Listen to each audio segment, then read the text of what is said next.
Well, hello, everybody, and welcome to the Smoko podcast. My name is Alexis Armstrong, your host. Nice to meet you. The Smoko podcast is the place to celebrate and highlight women, trans women, and non binary folk working within STEM and trade occupations. So please tune in, take a break, and join us. We are on Smoko. And today we are extremely lucky to be joined by Chloe Arsenault, who is Miss Greater Sudbury. She's a graduate of the College Boreal's Civil Engineering Technician course. She is a summer co op program at Vail, and she has this wonderful organization, which we are actually here to talk about today. It is called Tiaras and Trades.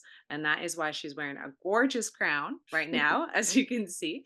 And her organization is there to educate women about skilled trades and mining. And it's about being strong and resilient outside of work. And it's kind of taking two of Chloe's passions, which I'm going to bury the lead. We're going to talk about one big one in a little bit, but it's combining both of them in a very beautiful way. So Chloe, thank you so much for coming on the show.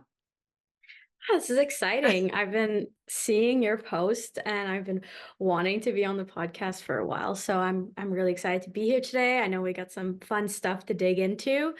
And yeah, so let's get this started. I love it. Well, thank you very much for that. That's very kind. I've seen your content for so long now, and the entire time I was just like blown away by it because I was like, you're so young and it's so impressive and it's so inspiring. And maybe that's where we could start is just how you became a civil engineering technician and how you discovered that course at the Boreas College, and then what drew you to enter the mining industry. Because I'm a mining industry kid myself. I started at 19, I think very similar to your age. How did you discover the mining industry and how did you discover this course? Okay, so most people, but not everyone knows. So I'm from Sudbury, and Sudbury is known to be one of the biggest mining capitals, meaning we basically live on a bunch of mines. So, as crazy as it is, it goes back in like my family blood. Almost everybody here has a parent Mhm. or an uncle or an aunt, somebody who's in the mining industry. So it wasn't really a topic that I wasn't familiar with growing up. And like I said, being in my family bloodline, so my grandfather was actually a miner. Mm, And I remember when I was a young kid, there's Dynamic Earth, which is like a science center mhm, here in Sudbury where you can get like an underground tour and it's for kids to really see like what the mining industry is like. And I remember going with my grandfather and being like, wow, this is so cool. And just being interested, but just never really thinking more of it. And then going into high school, I wanted to join the shop classes. So I started with carpentry, which led into welding, which led into mechanics. And as crazy as it is, at the time, I thought that that was just a fun hobby because I was also stuck in that stereotype where it's like, oh, well, I'm a female, so I'm going to go to university, but like, this is fun. I'm mhm, okay with doing this for now. mm, And I think just because of how society is and just growing up, like, the pressure of even teachers wanting you to take advanced classes. And this is only 4 years ago. So this is a mhm, story that I love to share about is that still so recent. There was such a push for like, oh, you need to go to university to be successful. So for myself, it was like, oh, well, I'm having fun, but this is not it. But when grade 12 came around and it's like, okay, now I need to decide what I want to do for the rest of my life. And it's like, maybe this isn't a hobby. Maybe this is mhm. actually something that I like to do. And these are the classes I look forward to when I come to school. I don't really love sitting in math and being like, okay, can I sit down every day? Can I sit at an office? Is this really for me?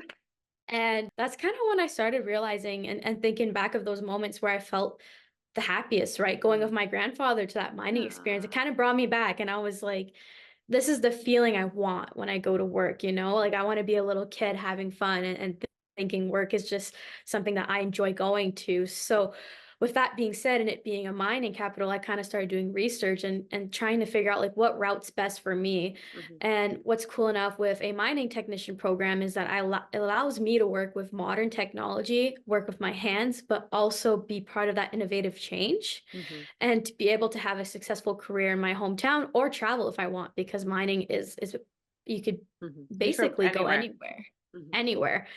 And that's kind of just how that whole situation just started because I started realizing more and more as I was getting older that these are things that I love. And I think you know what, regardless of like that pressure of society and teachers, and I did sit in a room when I was making those college choices, and I Mhm. remember her telling me so like blankly, "Are you sure about this? Oh, Are you wow. sure you don't want to take university credits? Like if you can't go back now." Because Mhm. I was ready to take that lead of going down to applied classes, lower classes, Mhm. and taking all shops. And it kind of brought me back. So I was like, am I making a mistake? Mm. Is she right? Like, is this the wrong choice? Like, am I going to ruin my chances of being successful? Because just those words when Yeah, you're give you 19 or pause. 18, Mhm. right? You're trying to figure out what you want. You're like, okay, maybe it is a wrong choice. And I started thinking like, oh my God, like Mm. I'm the only girl in these shop classes. Am I gonna be the only girl in my career? But at the same time, I was like, but I love it. Mm. So why wouldn't I? Mhm. And that's kinda how I just came to that moment where it's like, "No, I gotta think about what I love to do, and, like, let's just blank everybody's words that are, like that were going in my head and scrambling, and realizing, like, you gotta do what makes you happy because this is what you're gonna do for the rest of your life." Mhm. And it was just like that moment that was just, like, sitting there and then being like, "Oh my god, am I making a mistake?" But no, and I just said, "You know what? No. I'm taking these classes, I'm taking these shop classes. I'm gonna go to college, I'm gonna do a career that I'm going to be just as successful as someone who goes to university, if not more, Mm. because I am wanting to be part of this. I wanna be part of the change in mining. I wanna be part of women joining into these industries because these careers are available now and they Mhm. weren't always available. So once I kind of found that power, that was when I started to see that like everything that was possible for me. Oh And my it's just goodness. been like it's just been up from there. Yeah. There's no downs, there's just ups. Yeah. So I feel feel like there's always ups now, and there's so many great committees and just like your podcast, for example, just these Yeah. moments to unite women, to unite like why trades are so important and why we need to focus them so highly, just to, so that other kids and other women, they get that realization where it's like, okay, I can do this. It's Mhm. okay to do this. So we're speaking up, or we're speaking about these opportunities, so that hopefully nobody has to feel like that pressure of society, Yeah. and like I think we're going to a big change in the world. I think Canada is amazing for leading initiatives in the trades, so I'm very fortunate to have grown up even just in Sudbury and grown up in some areas that support so highly like the mining careers, the trades, and women also pursuing those careers. Mhm. So No, yeah, that was a it's lot a of beautiful. information. That's okay. It was gorgeous. There's a couple things that I love the most about that story. The first one is just kudos to you of just how powerful you are at that young age to make that Yeah. decision and to block out all of that noise. That's a huge pressure that I think that you breezed by pretty quickly, but that's a very hard position to be in. I think a lot of adults have problems blocking out really what's expected of you and blocking out society and maybe the idea of how your path is going to go and what decisions you have to make and what does success look like. And the fact that you had the power at that young age to be like, you know what, I'm just going to focus on what aligns to me and what brings me the most joy and the most interest.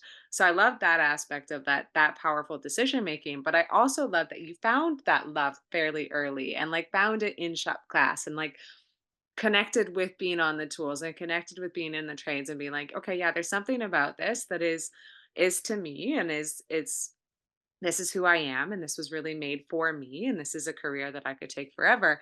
But then the third part of it is the love of maybe your grandparent and the love of family history within mining. And I think that sometimes if you don't come from a mining town or a mining culture, you don't know that that exists within the industry.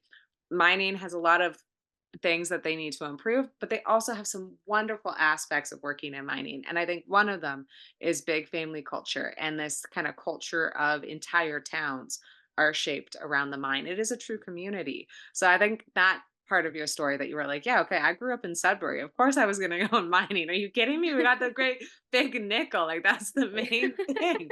Like all we do is mining. Right? Like Yeah. it does make sense that that was in your realm of possibility and then you went down that pathway. When you went into your program, Chloe, and now you're in kind of I think you've already probably had an informal education of how mining works just because it's been passed down from generation to generation.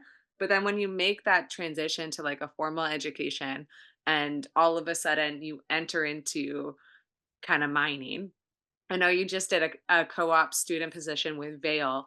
Could you talk a little bit about that experience and that transition from going from maybe growing up and being like, yep, going with my grandpa and seeing where he's working to now being like, oh my God, I'm underground and I'm on a rise or I'm in the middle of this level. Like, how was that experience? Was it a challenge? Did you love it? Did it feel instantly at home? Was it a big surprise? Any emotion kind of associated with it? That's actually a really great question. I think what's super funny about my family history and being able to speak to my grandfather about it Mm, is that he talked about what mining was like then, mm, and I get to talk about what mining is like now. So having that family history, and I kind of, like you said, had an idea of what I was walking into, but I didn't know what I was walking into. So my first time going underground obviously was at Dynamic Earth, which is like 100 feet underground. It's a little tourist. You have a cute like yeah, actual it's nothing, elevator. but it's It's cute. nothing. It's cute. It's fun. I'm like, oh my god, like this is so fun. And then I'm I'm there first day on co-op, and I'm at one of the deepest mines in Sudbury. So it's Mhm. about 4.5 CN towers deep below the like it's It's deep. crazy deep. It's one of the It's deepest mines, I crazy think, deep. still in the world. Like, it was the It's deepest in Canada, but it's still up yeah, there. Yeah. it's definitely one of the deepest mines, and, I wasn't ready, but I was, and what's funny enough was that there's these miners' lunch pails, I'm not sure if you're familiar with them, they're Mhm. like metal lunch pails, and when, you're just waiting, you're having a snack, you're sitting on them, it's like your little chair, right? You're underground, like, you don't have seats everywhere. So my lunch pail is actually my grandfather's old lunch pail. Oh, So it's adorable. very it's very sentimental, and so I remember before I got my co-op and before I was ready to actually jump into my career, I had a conversation with him, and he was like, "Just, picture me at 18 years old, like, first time underground, not knowing what I was doing, just kinda, Mm. like, afraid and soaking it in," and that was the first thought I actually had going down, so cage ride for the mines are kinda crazy. Yeah, you're like a It's sardine, and it's like this, and it's so yeah. scary, and there's, like, water dripping on you, and it's, like, There's all dark. water there's water dripping on you. I'm literally 5'2", but that does not stop me from doing my job. There's a lot of men that are super tall, and I'm literally like sardine in the corner, and I'm Mhm. like I just kinda put myself in my grandfather's shoes and was Aw. like the first thought, like, when I got down there, was like I looked around, I, like, soaked it all in too, because I was just, like, kind of pretending to be him in that moment, Mhm. and I had his lunch pail, so it kinda, like, made me feel a little bit more, like, safe in a way. Mhm. Away I went, first tour, getting to see like large equipment operating underground and just seeing how fascinating mining truly is nothing comparable till you're there. Mhm. And that was that moment where like luckily we had a lot of action going on that first day. So I kind of got to see cool things and being like, okay, like this is fun. Like I get to go to work and see like everybody's job in mining connects, Mhm. even though we're all doing different Mhm. careers. So those opportunities where you get to speak with people doing different jobs than you kind of get to piece together like how although we're all doing different things, we all come together and to find out all those different career paths that I find we don't speak about mining enough as it is. We focus a lot on trades. Mhm. And one thing I notice is that although mining is a trade, we don't consider it a trade, No. right? And it's kind of weird. And I actually spoke with like my teachers and everything, and they were like, yeah, it's strange that we don't consider mining a skilled trade because it is. Mhm. At the end of the day, there's a lot of different jobs around it. There's a lot of trades jobs that are included in the trade in mining, but Mhm. mining itself also is a trade. So it's just strange because we just kind of like we push it off or forget about it sometimes and we focus on all those skilled trades like your millwrights, which are totally on mine sites. They're the number Everyone's on one a mine keeping us site. safe. Yeah, Welders, you yeah. have construction miners, you have Yeah. people that just literally engineers and everything. You have your STEM, you have just there's so many opportunities and also including like your HR roles and other roles that are on a mine site, right? We don't speak on mining enough and actually all the career possibilities Mm, because there's thousands of jobs available. So that's really kind of like summing it up. My first experience was realizing, oh my God, like I'm finally here. This mm, is actually what I've been preparing for so long. And it is so cool. It's so mm. cool that I get to do this every day and that my job allows me to figure out different career paths also and also see all the possibilities available in mining because it doesn't just end at where I'm at. Because if I know down the line, oh, you know what, I want to pick up millwright and I want to be a millwright in a mine, like that's possible because I get to branch off and see these different jobs. So that first day was like a realization of like, wow, Holy, yeah, exactly, of the yeah. scale of it, of just like I think the realization of like how cool of industry it is, how technical of an industry it is. I Mhm. love that you brought up the fact that it's not a skill trade where it needs to be, or just this Yeah. question mark that I think most people have with mining that they leave it as a black box. Like I Yeah. even find as a geologist sometimes I'll be like, oh well, like you don't really like they're like, "Oh, you don't really work on site." And you're like, "Well, what do you think a mine site is?" Like mine site Yeah. is a it's a Yeah. construction site, it's underground, it's like an exploration camp. There's so many different aspects of the industry and there's literally thousands of jobs. You're right. You go down underground, every single person works Mhm. together. I always Yeah. love that like interconnection and that dynamic fast pace of it. I love that you had to give information to one person who gives it to another, who gives it to another, and all Yeah. together as a team you can actually create something of value or you can get your work done for the day. Like I liked that aspect of community and all of the interconnected pieces because again there's thousands of it. Chloe, when we're talking about mining and we're talking about all these million careers that it can be, and especially now that the mining industry is changing so much, could you maybe expand a little bit on your career and what you do day to day, but also what have you learned about your role throughout education or professional that you're like, oh my God, this has changed the way that I view the world or what the way I view mining industry? So I work with Northern Survey Supply, and basically we work with modern technology in the mines, but we're also a leading front on developing new mining technology. So my profession, technically, I'm a mine technician, so that's my education background.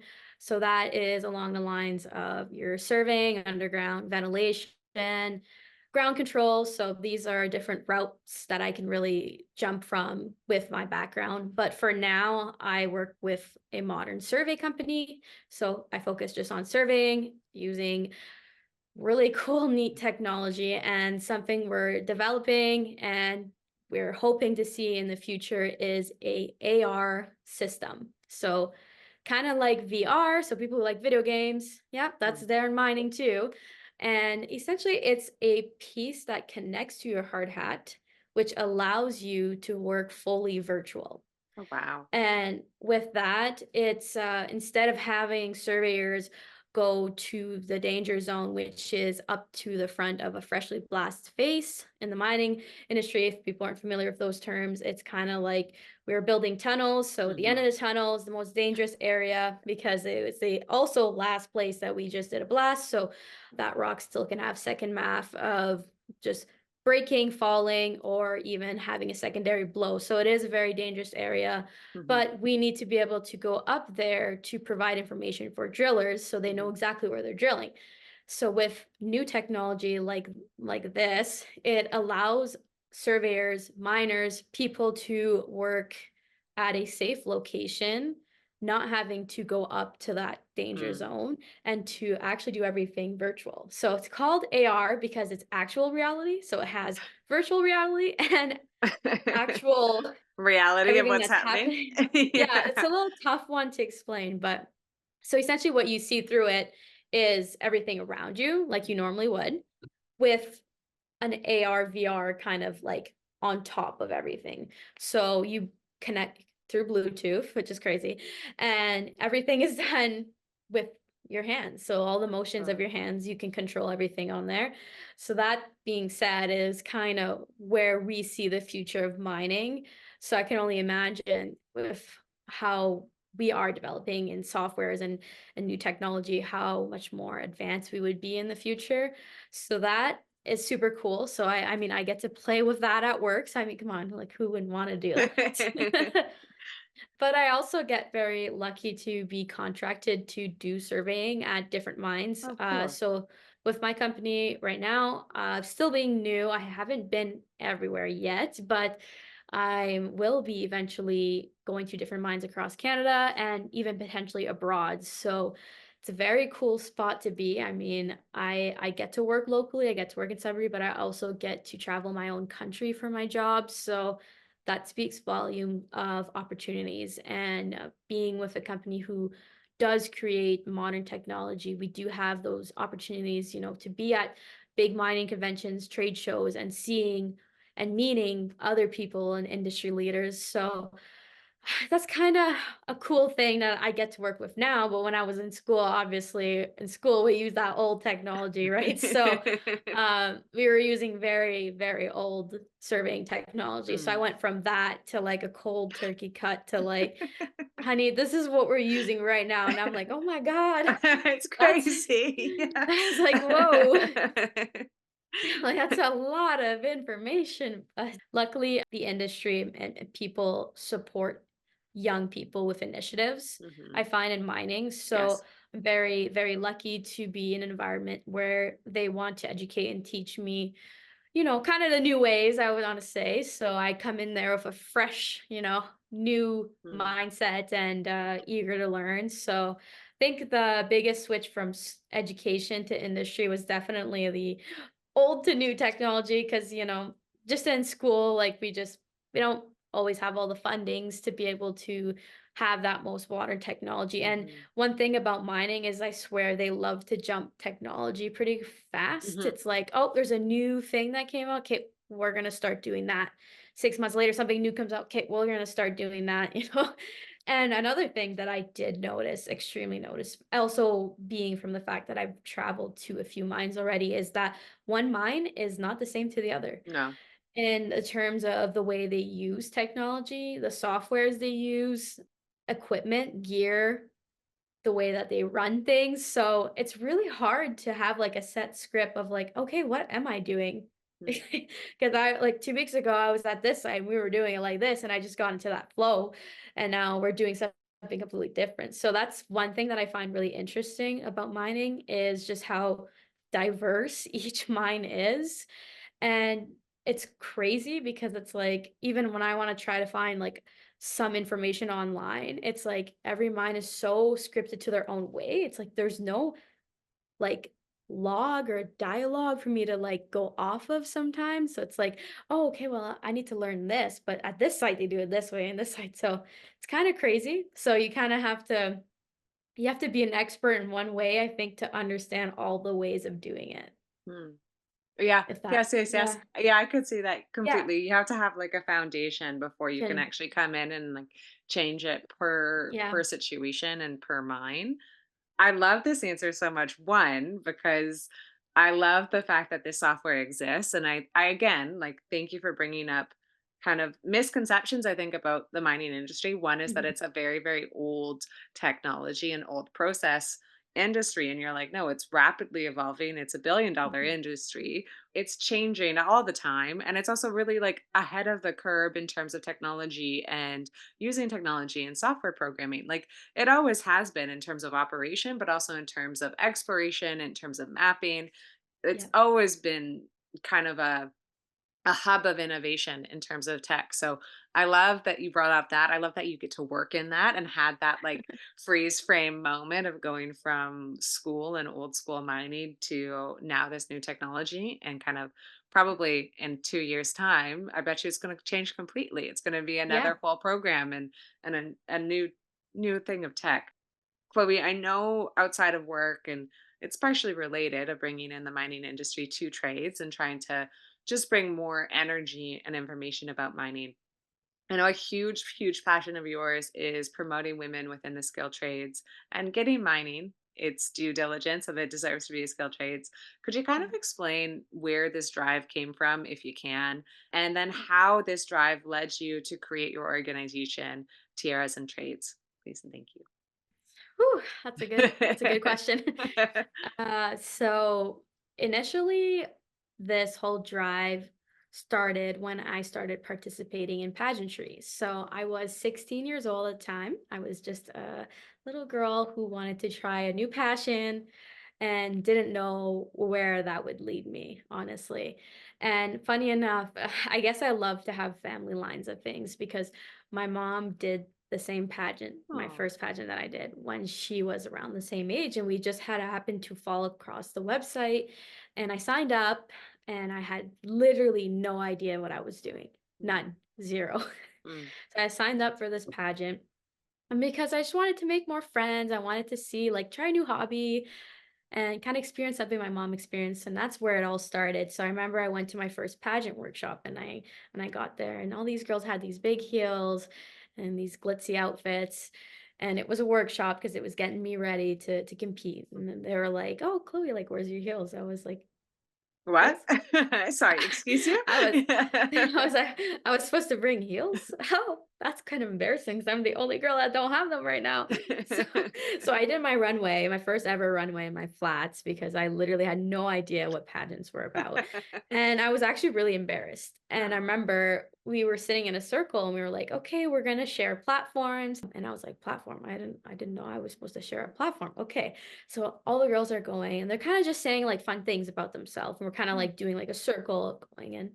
And I'm like, then Miss Teenage Canada shows up. And I literally started like sweating. I was like, You're like, "Oh I my god, I'm started not ready for fangirling. this." Yeah, yeah. I started sweating because I was like, I was already nervous. I was like, I didn't bring my heels. Now Miss Teenage Canada's here. She's going to see me without my heels. She's going to like think I'm this like unorganized girl. And so we're doing this round table and then it gets to my turn and I was like, my heart's beating outside my chest. I'm like, Oh. uh, I like to weld. And then everybody in the room just went silent. They're like, and I was Huh? like, yeah, that's it, guys. They just like drop that bomb. So that night, and this is a really fun story. I love this story.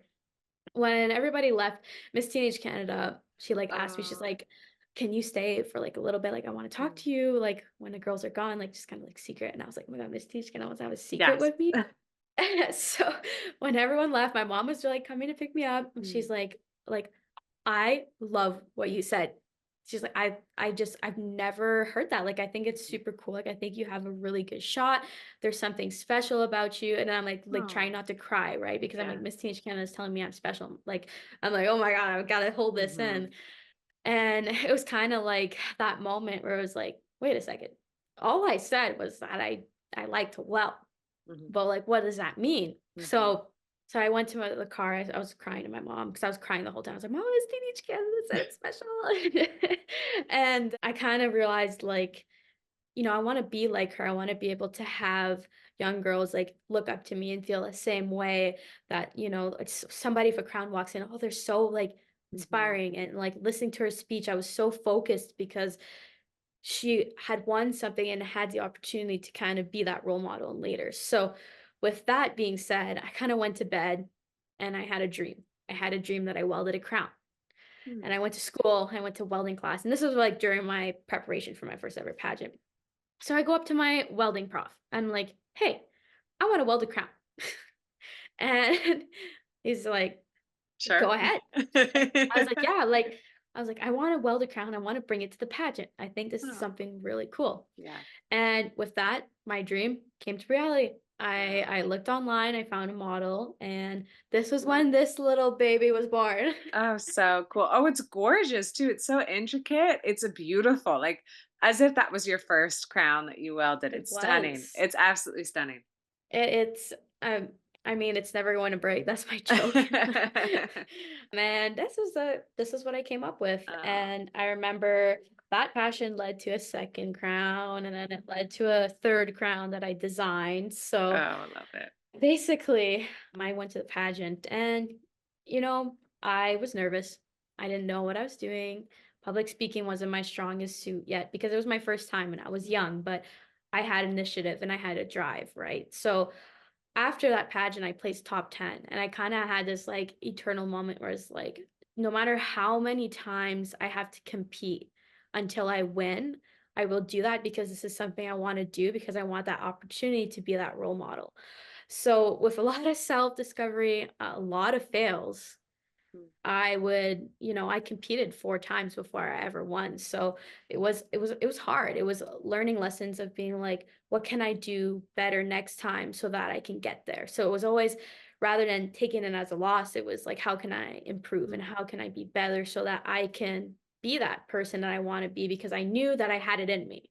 mhm, And yeah, with a couple of years, hard work, determination, I kept competing. And as I kind of grew, my platform grew mm, because there was a lot more push for women in the trades, and it's a lot more of self-discovery and being like, okay, you know why I struggled so much, like deciding on this career, deciding it mhm, was the right choices because I didn't see those role models. mhm. I didn't see Don't women in the exist. industry, Yeah. and it was Yeah. like, just because I didn't see that, I wanna be that person, and something that I share is that, growing up, I seen Bob the Builder, but where was the female version of that, right? Mhm, So there's still these stereotypes, or there was still, okay, well, a father's gonna teach his son how to change his tire, but he won't show his daughter how to, right? Because that's gonna be her boyfriend, that's gonna be her husband. mhm, It's just these mindsets that, just, we're so used as society to believe in these things. So when I was like, I can take these opportunities through pageantry to showcase to women that I am able to do a career in the mining industry and the trades industry, but I can also be a female outside of work. And I don't have to allow, like, I don't let my career kind of define who I am because I know that as women, sometimes we feel like we have to give off that male persona to fit in, rather it's at work or into this industry. And it's not true. It may mm, have been in the past mhm, because women had to work really hard to be able to be into these fields. But we've kind of steered away from that because as we're allowing more women into the industry and more women are determined, we're kind of able to showcase, like, hey, yeah, you can work in the trades, but you can still be a girly girl outside of work. You can mhm, still wear high heels. You can still do your hair. You can compete in pageants if you want to.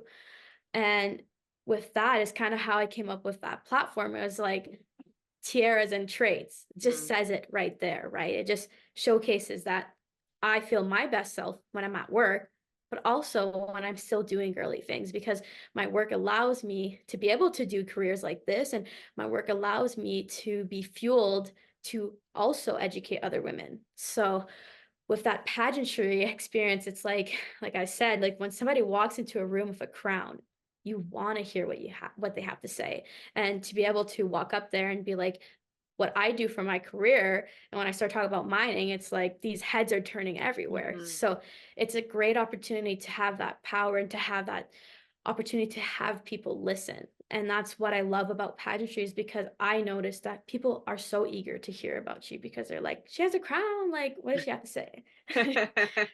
So Tiaras and Trades was born, and I just recently competed 2 weeks mm, ago, and that's where this new title comes from, which is a very special one because living in Sudbury, it's like mhm, I work in the mines. The mining hub is what we live on. So being able to share that with the judges, to share that on stage, mhm. and to be able to just really like inspire women was so exciting. And I signed up like 2 weeks before the pageant. So I had no time to prep, but I was like, you Ah. know what? I believe in myself. I'm like, I'm in my career now. I think this is a great opportunity. And with that, I also get to compete at Miss Ontario Oh, in fantastic. 3 months. Oh, So, amazing. yeah, Congratulations. thank you. It's very exciting. I get to represent Sudbury. I get to represent, my community, but also represent my career because it is my community. So, big things ahead and big plans and visions for Mm, Tiaras and Trades. It's kind of that time of year where all those young girl trade events happen. So I mm, love being part of those, and I love seeing just younger girls be excited about trying the trades. mhm, That's one thing that I've noticed is that, when you get them at a younger age, they really, you take women and you put them in a big group of women in the industry. So I've went to a few events now, and it kind of hit me when I was at one of them where it's like, okay, we have female electricians, mhm, plumbers, welders, all here to educate young girls. And then the young girls being interested and trying and asking questions. This is what we've been needing for so long and it's just happening now, but I get to be part of it and I get to be part of that change and to share my story. So it's very exciting. I think it's a great time for my platform, not only just in pageantry, but in society. Mm. So it's exciting. I mean, it's basically my whole life. Yeah, no, I love it. It's absolutely fantastic. It's like a beautiful intersection of your two main passions, and you're able to bring them all in one place. There's so much there that I want to touch on. The first one, I love that story of Miss Teen Canada and the fact that she was there. Like, I hope that you've since like reached out to her to be like, you changed my life. Like that one conversation, that one little secret. Like I cried on the way home, but it did just completely Yeah. like set me up in this direction of creating tiaras and trades and creating this interconnection of the two, because I think a lot of times people think that both femininity and working in trades or working in non-traditional roles, they're exclusive and they can't exist together. And I feel like that would have been an easy trap with pageantry to be like, okay, well, I love to Mm, weld and I love all my shop classes that I'm taking, but of course I yeah. can't bring that over. Like I love that you also had maybe that not even thinking, it just came out of being like, "I like to weld," and be like, "Uh-oh," Yeah. like, "Oh my god, I can't believe I said that." Like, I love that that Yeah. moment happened for you and you connected these 2 things, and I know that's something that you're really, really huge on, is just being yourself and having this authentic representation. For tiaras and trades, do you have anything big? I know you're doing Miss Ontario, which is huge. That's Yeah. gonna be a huge pageant in itself, but is there anything as an organization, are you working with maybe local communities? Are you working with other people in Ontario? What are your big missions that you're like 2024? This is what we're doing.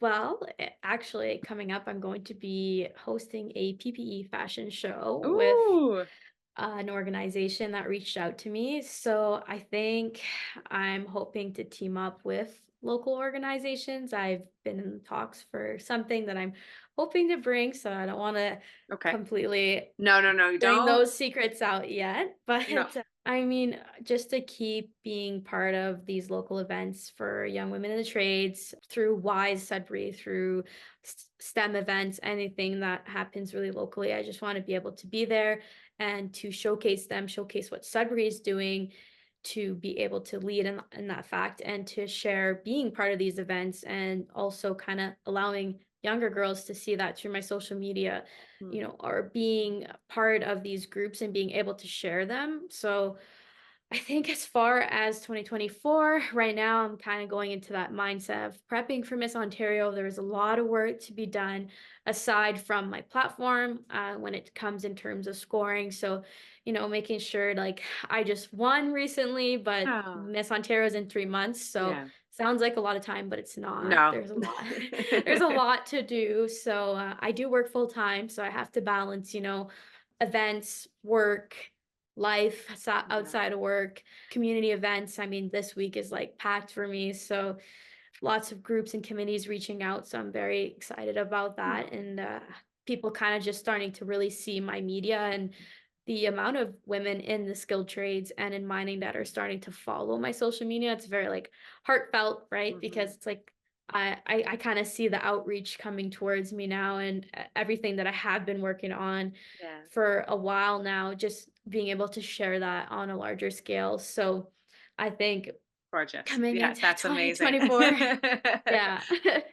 I'm excited. I'm Mm. excited to represent Sudbury. There's definitely there's lots to come ahead and I'm just kind of, living every day, being excited and Ah. getting ready for Miss Ontario. That's really just kind of everything wrapped up. Oh my god, so busy, so much fun, such beautiful things. I love that you're gonna be in some fashion shows. I love a good workwear fashion show, I really do. Yeah, me too. It's like Have so it's much like fun. You're gonna have a blast. I absolutely love that. And I love all these initiatives and I love being able to work with other people within the community. Also, thank God that you're getting your flowers and getting your roses because you deserve it. So I love that other people are seeing your content and relating to it, and other women in mining groups and just women within the community in general on Instagram. I think you deserve it and that's absolutely fantastic to see. Chloe, I want to just wrap it up on one last one. And I think I'm going to combine both of these questions here, is that you've just been incredible for the amount of stuff that you've done already, your platform that you've created, your identity for younger women and for like as a representative that they can see somebody like you that's living very authentically that has these two kind of maybe on paper conflicting things. You're just an inspiration and you've done so much at a very young age. One part, I do want to ask you some advice for other young women who are maybe wanting to get into this space or want to do advocacy or even just enter these careers, because I think you have a lot of bravery for somebody your age. But then I also kind of want to talk a little bit about the future of mining industry and where you would hope that we as an industry goes, because you do have the voice of kind of the younger generation, and I'm always just more interested to see of like what do young Mhm. people want? Where do they think that we Yeah. should go and what's the direction there? So advice to them and then kind of where are Yeah. we going? I think definitely being involved with local community events. I think it's really important. I know for a fact that there is a lot of mining industries, trade industries who get together and host events locally in multiple communities because they do want to attract young people, people wanting to do career Mm, change. So, like, let's even set aside just young people. There are people making the change now because these careers are available. And I've been fortunate to see that myself. I know one of my mom's best friend's daughters, she just recently went from the medical field she was working in for 5 years mm. and did that switch into mining as she is becoming a heavy duty mechanic. So Ah, love I wanna it. say, it's just realizing the opportunities and taking up those spaces and being part of those groups. I mean, as much as there are these events happening, like, I wanna say, like, when you go to those career job fairs, there's a lot Mhm, of them for the trades and the mining industry. It's being active in your community and being there in those initiatives. So I myself, like even when I got my job at Valley, I did go to a few job fairs before I even got the job posting, mm, right? So you do have to do a bit of your own research and be very interested and show that when you go to these job fairs because I think you can learn a lot being part of community events like this. A lot of companies are there to assist you, help you. mhm, And if you don't really take that first step or that leap forward, it's going to be a lot harder to understand what's available for you. So just continuing to see like when are job fairs happening, reaching out to to those even job opportunity that you see for yourself through online, reaching out to companies and reaching out to also people through social media. I think mhm. that's another great one. Yeah. There's a lot of people who showcase their careers in the trades now who are a person behind a screen that is ready to help you, right? So Yes, agreed. um I think for my personal, I guess, best way of explaining would be to just kind of outreach people doing it. And I think that's something that's really important because they'll have the best answer for you. So, if it's like, oh, I've been kind of like wanting to lean towards like Mhm. being a plumber, following people in Yeah. the industry and then reaching out and then being like, how did you start? Or like reaching out to committees and groups like Skilled Trades Ontario is a great example. Like there are social media who share stories from people succeeding into the trades and how they got there. So, being part of those groups, following those groups and understanding people's kind of steps towards it is important. But those steps don't happen if you don't take that first step forward. Mhm. So I think it's really, kind of doing your personal research and then kind of like doing that initial communication or step forward. And that way you'll be able to fully take advantage of all those opportunities. So I think it's great. I love going through social media and being able Mhm. to kind of follow other women in the trades and follow other trade related groups or committees because they share really interesting things about career opportunities, including as like just how people got to their success stories. And I think it's important to listen to people's success stories because you can be one of those success stories in the Yeah, future, right? totally. So I'm totally a fan of like, people doing career changes now also and just the younger generation of people like Yeah. seeing those opportunities because Yeah. like when I found out she did that switch, right? It's like this is exactly what we need for Mhm. women today to also hear and to understand is that like you're not set in one box if you want to try to explore these types of careers. And I think it's great that this is the second female I've ever met who in her 30s was just like, you know what? I'm done with medical. I It's a great career. I've learned so much, but there's something more out there for me. Mm. And these careers are I'm gonna available for become a me now. mechanic. Yeah, Yeah. exactly. Heavy duty So mechanic. Let's go. so I mean, like that there speaks volume. Like Yeah. doing that switch, it's a complete 180. It's Yeah. completely different from what you know. And she's told me I've never been happier. I've never Oh, felt more yeah. happier with my career choice, right? And that shows that you know, people are taking advantage of these opportunities. It was an opportunity handed to her to be able to take up an apprenticeship.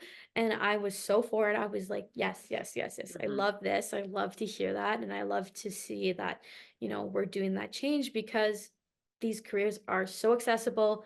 People are willing to train you, show you, help you to get There's a there. community So, there. There's a whole, yeah. like, group of people that Oh, are there God. to Yeah. help you, and, like, I Yeah. love that call out of being like, yeah, on the other side of Instagram, there's always a person. Like, that Hmm. advice of just follow people on Instagram, follow Yeah. what you wanna see. It's such a wonderful tool. Also, reach out to people and ask them about their day-to-day if you have any, like, Yeah. curious questions or anything like that. I love that practical advice. It's really good. It's very powerful. It's, I think, social media how you should use social media. So Yes. that's wonderful. Wonderful to hear. Yeah. Couldn't agree more with that advice. And with that story too of just being like, yeah, your maybe like a future hope is just like the comfort of being able to make a new decision and to enter Mhm. something a little bit scary and something new at a later age and not feeling stuck because these industries have so much to offer, right? Yeah. 100%. Mm, that's gorgeous. No, thank you, Chloe. Like I really appreciate that. Like I appreciate that answer. And just thank you so much for coming on and just being a wealth of information in terms of mining and mining industry and the opportunities available. I really appreciate it. Thank you for having me. You're welcome. You're welcome. You're welcome. It was a joy. Thank you. Thank you very much for taking a Smoko.